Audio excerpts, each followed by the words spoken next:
Aux États-Unis, maintenant, on savait déjà, a dit que Donald Trump n'appréciait pas le travail du président de la Fed, Jérôme Powell.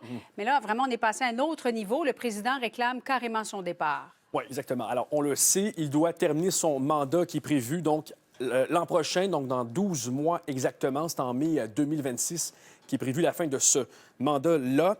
C'est quoi la Fed pour les gens qui nous écoutent, Julie? C'est l'équivalent de la Banque du Canada chez nous. Donc, on fixe les taux d'intérêt. Et c'est la raison pour laquelle le président américain est en colère contre M. Powell. Il trouve que M. Powell prend trop de temps pour baisser les taux d'intérêt. Encore hier, le patron de la Fed disait que les surtaxes allaient, je le cite, très certainement entraîner au moins une hausse temporaire de l'inflation. Voyez maintenant le message que Donald Trump a publié ce matin sur son réseau social. Il écrit: la Banque centrale européenne donc s'apprête à baisser les taux d'intérêt pour une 7e fois.